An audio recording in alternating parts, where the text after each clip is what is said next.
a pessoa fala assim: mas por que eu tenho essa maldição, essa coisa terrível, se eu não tive nenhum trauma de infância?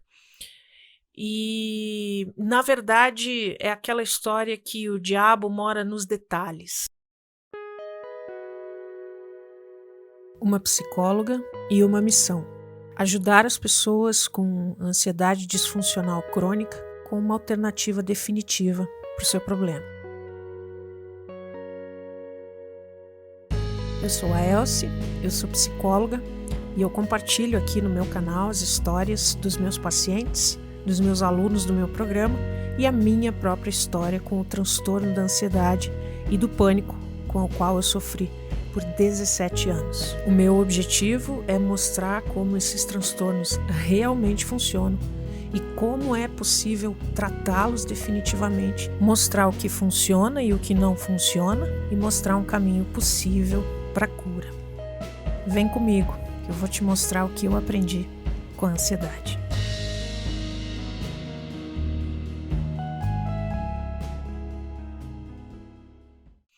Olá você, seja bem-vindo ao meu canal, a mais um vídeo sobre ansiedade, onde eu, Elsie, que sou psicóloga, especialista em ansiedade, vou conversar a respeito de formas de tratamento, o que funciona, o que não funciona, o que é e o que não é ansiedade, todos os transtornos que orbitam em volta da ansiedade. Hoje eu quero falar um pouquinho para tentar responder de uma forma mais reflexiva, talvez, a uma pergunta que me fazem com muita frequência, tanto no consultório quanto nas redes. Acho que é uma das perguntas iniciais do paciente, dos ansiosos, que é mais difícil de responder, que ele tem mais dificuldade de responder, mas que para a gente que está do lado de cá, que já esteve do lado de lá, tem mais facilidade de enxergar, que é: por que é que eu tenho ansiedade? O ansioso, ele acha que ele tem ansiedade porque é uma maldição, ele é azarado, as coisas de ruim só acontecem com ele, por aí vai. Ele chega até a cogitar que isso é uma questão genética, hereditária, porque a mãe também é, porque o pai também é. E, na verdade, não é nada disso, né? Mas eu entendo que é muito difícil para o ansioso entender por que é que ele está pensando tudo aquilo, sentindo tudo aquilo, principalmente porque isso acontece na percepção do ansioso de uma hora para outra. Ele não vê os indícios, né, as pistas que a ansiedade dá a vida inteira, porque isso também é banalizado. Então é um tema bem complexo. Mas a pergunta mais comum que eu ouço, né, quando o paciente já está lá nas alturas do tratamento ou do programa, ele tem ainda um episódio de ansiedade, uma recaída de crise ou o que seja, e ele pergunta: mas por que é que eu tenho isso? Por que é que isso volta, né? E ele esquece, né, que a resposta mais óbvia para isso é porque você tem um transtorno. Então não dá para esperar que você se sinta como todo mundo se sente, né? Porque se você se sentisse como todo mundo se sente, você não teria um transtorno. Outra coisa, a pessoa fala assim: mas por que eu tenho essa maldição, essa coisa terrível, se eu não tive nenhum trauma de infância? E, na verdade, é aquela história que o diabo mora nos detalhes. Não precisa de uma história traumática, de um evento traumático, de uma educação parental que a pessoa recebeu extremamente abusiva, seja psicológica, seja fisicamente. Não precisa disso para que o transtorno da ansiedade se desenvolva mais tarde. Nesses casos, fica muito mais visível para a pessoa identificar esse transtorno e uma possível origem. Mas nos casos em que não houve isso, né? Não houve uma relação difícil com os pais, não houve nenhum abuso psicológico ou físico, fica mais difícil. principalmente porque as pessoas elas não percebem o que é que pode, numa relação, causar ansiedade. Elas chegam no consultório dizendo: ah, minha infância foi normal, teve tudo normal, eu era uma criança feliz e tá.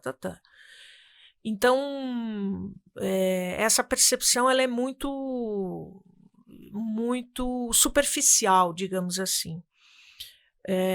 A criança tem necessidades emocionais elementares que muitas vezes os pais não conseguem suprir. Como, por exemplo, uma das coisas que acontecem na infância que geram ansiedade. A criança precisa, né, tem uma necessidade emocional básica, que é a de receber limites saudáveis. Só que ela acha apenas que os pais foram rígidos com ela na educação, ou seja, tiveram excesso de limites.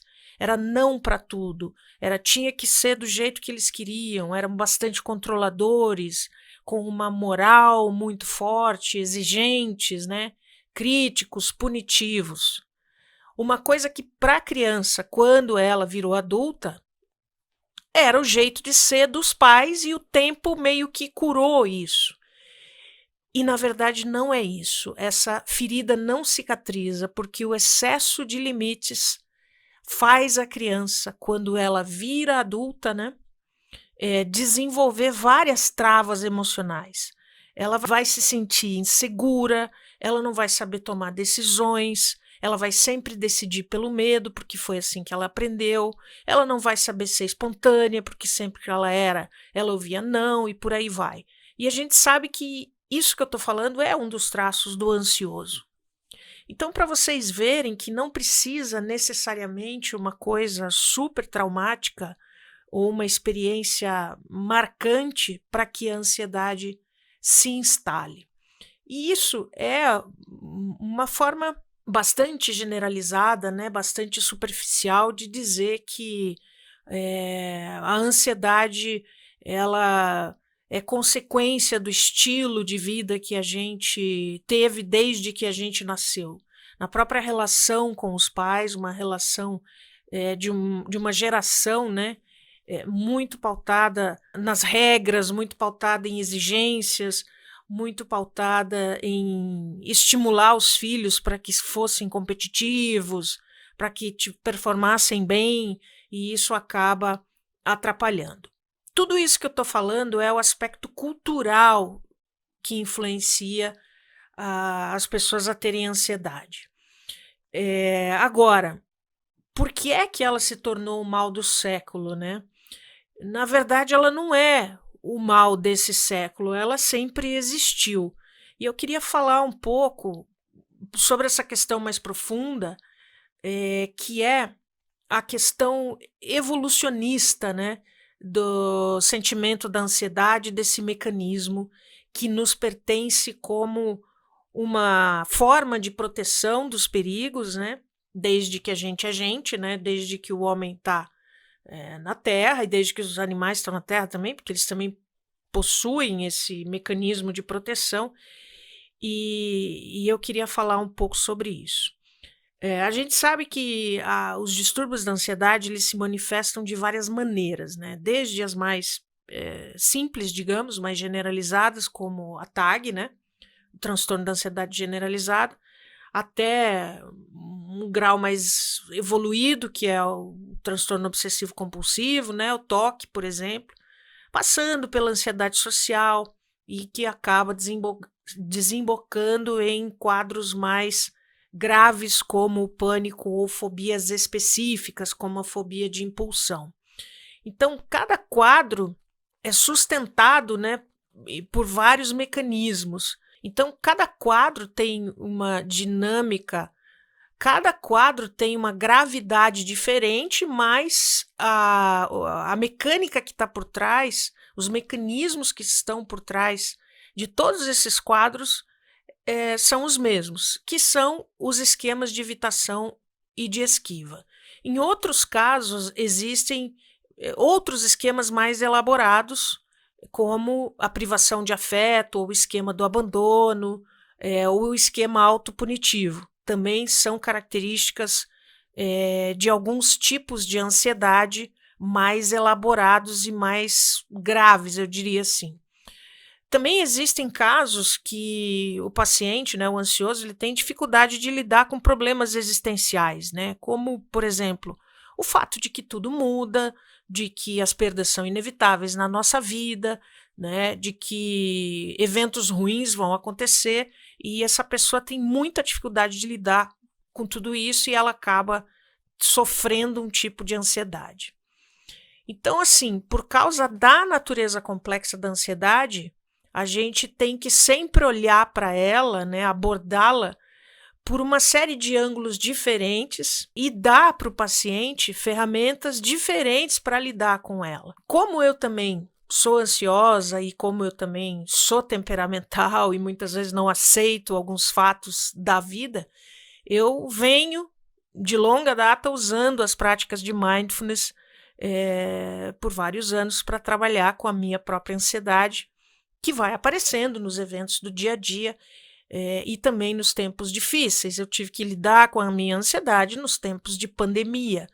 Então, é bom a gente saber que não existe uma existência de nenhum ser humano que não precise de nenhum suporte, de nenhuma parada, de nenhuma técnica para esvaziar a mente, para acalentar o coração em tempos difíceis. Todos nós temos que cuidar desse aspecto para termos saúde mental.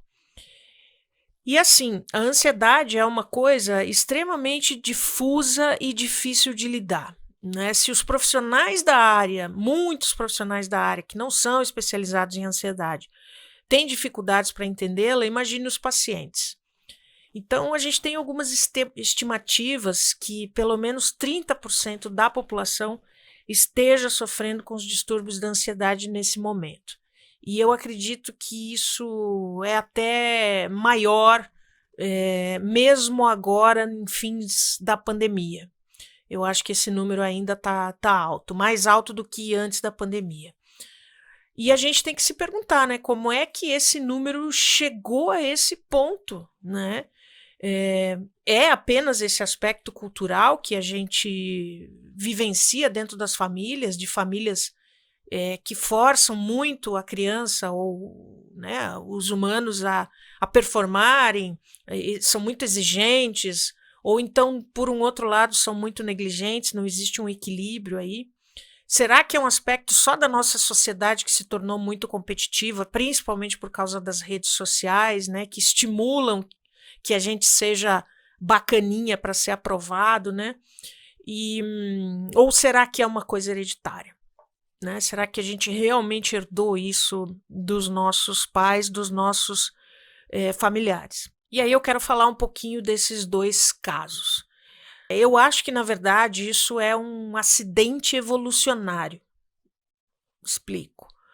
O que eu quero dizer com isso? Que tem a ver com os mecanismos de sobrevivência que ajudam a gente a prosperar, que ajudam a gente a perpetuar a espécie, passar o nosso DNA para frente, né, para os nossos descendentes. Só que quando a gente vivencia isso nos tempos de hoje ou fora de um contexto para o qual esses mecanismos foram criados, isso passou e passa a ser problemático. O que eu quero dizer com isso? O que eu quero dizer é que a ansiedade aciona um mecanismo de sobrevivência, né, que os répteis têm, e os mamíferos acabaram evoluindo esse sistema para um grau superior, que é o mecanismo de resposta da fuga e da luta, que é o Fight or Flight Response. Se a gente está numa situação de perigo que se aproxima, né, perigo real, vamos falar, a gente entende que a gente precisa se afastar ou resolver aquele problema. Então, o nosso batimento cardíaco vai aumentar, a respiração vai acelerar, a temperatura corporal, a pressão sanguínea vão mudar, o nosso cérebro vai se autorregular e se preparar para responder e resolver esse perigo, para resolver, eliminar aquele risco, tá certo? Então, todo o corpo vai se orquestrar. E a nossa circulação sanguínea vai mudar, nossa irrigação sanguínea vai mudar, o nosso sistema imunológico vai diminuir, né? Para ajudar o cérebro a tomar uma decisão, a gente não precisa do sistema imunológico. Então, é fugir do perigo ou lutar contra ele. É simples assim. Milhares de outros pequenos detalhes acabam sendo se ajustando no nosso corpo, como os nossos músculos, né? A base dos nossos pelos vão se contrair para que eles se arrepiem, para ficarem de pé, né? E as nossas pupilas vão se dilatar. Tudo isso acontece para fazer parecer que a gente é grande e feroz, né? Então é muito inteligente tudo isso. Imagine quantos leões a gente já espantou fazendo isso lá atrás, né, historicamente, porque isso funciona até hoje. Todas essas mudanças fisiológicas do nosso sistema de fuga e luta, elas foram desenvolvidas para nos ajudar numa emergência e, de fato, são muito efetivas. Esse mecanismo provavelmente salvou inúmeros dos nossos ancestrais contra leões, né, tigres, cobras e outros perigos, o que fizeram eles sobreviverem. Estão aí até hoje. Agora, se a gente tivesse somente o sistema de fuga e luta, né, nós humanos, talvez a gente não teria se dado tão bem como mamíferos. Por quê? Imagine os nossos ancestrais, né, os macacos, os chimpanzés, lá na savana africana, 3 milhões de anos atrás, se vendo cara a cara com o leão. Provavelmente o leão ia dar um baile no macaco, né? Esse primata provavelmente não ia conseguir lutar contra esse leão, apesar do acúmulo de adrenalina muito grande. Então, basicamente, se fosse a gente ali, a gente estaria frito, né? Batalha perdida e a gente teria sido extinto, né? Ou o macaquinho teria sido extinto. Então, a gente precisou de outra estratégia. Então, os mamíferos precisaram de outra estratégia. E o outro mecanismo que nós humanos, em particular, desenvolvemos foi a capacidade de pensar. A capacidade de lembrar das nossas experiências passadas, né? De projetar no futuro as nossas ideias e criar estratégias de como sobreviver. Então foi assim que eventualmente a gente conseguiu vencer os leões. A gente pensou e desenvolveu ferramentas de caça. A gente pensou e desenvolveu atividades em grupos, né? Nós nos reunimos em grupos para que cada um atacasse o leão de uma posição diferente, né? Ou para que conseguíssemos evitar o território do leão. Esses dois mecanismos, o de fuga e luta e a nossa capacidade de pensamento, funcionaram maravilhosamente bem juntos, né? E nos permitiram sobreviver como espécie. Diante do perigo, a gente vai sempre calcular uma forma de fugir, de lutar ou de se paralisar. E isso aciona um estado de agitação corporal para o qual a gente dá o nome de medo. Diante do perigo, sempre vamos sentir medo. Sempre vamos fugir, sempre vamos tentar lutar. É uma defesa natural, uma proteção que faz parte do nosso instinto de sobrevivência.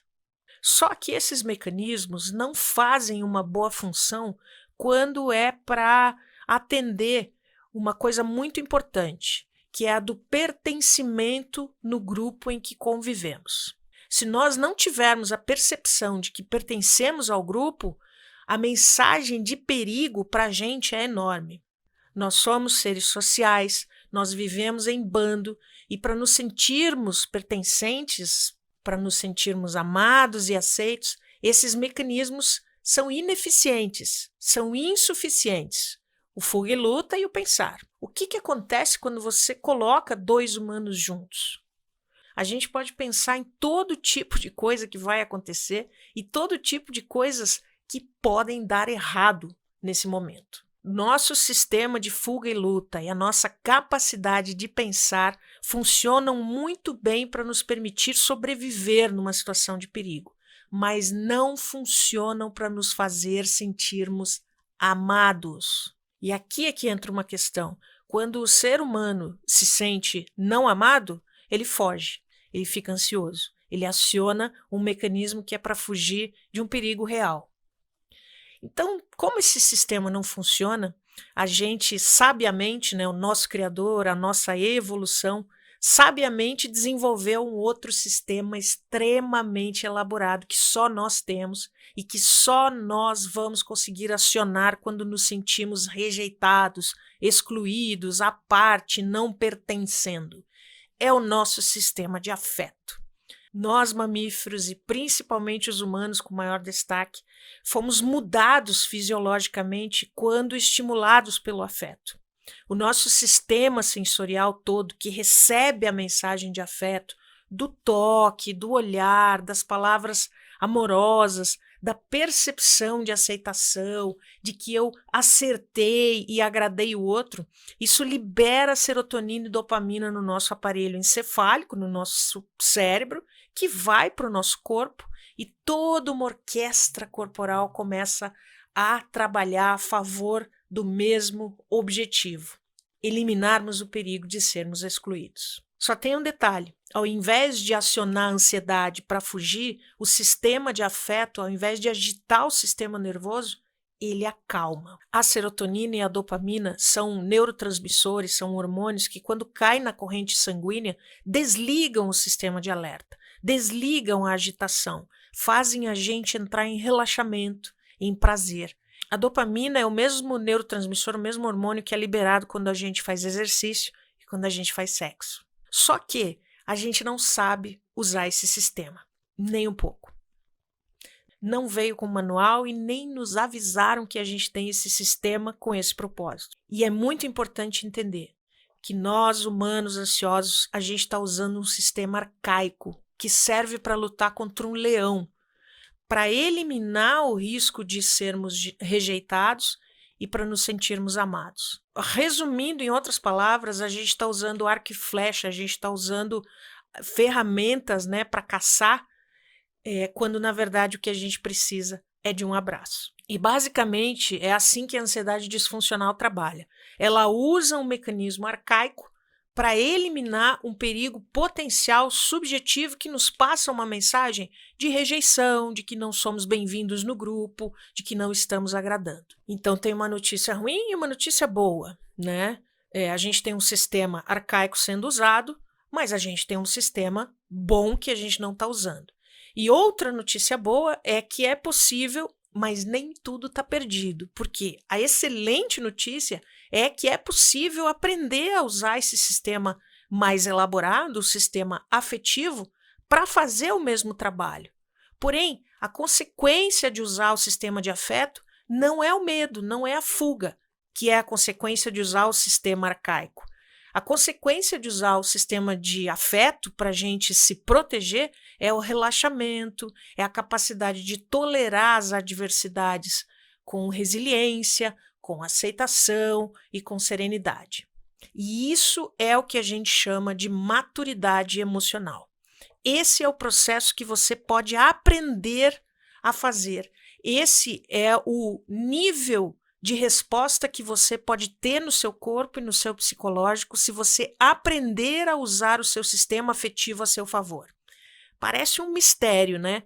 Mas não é.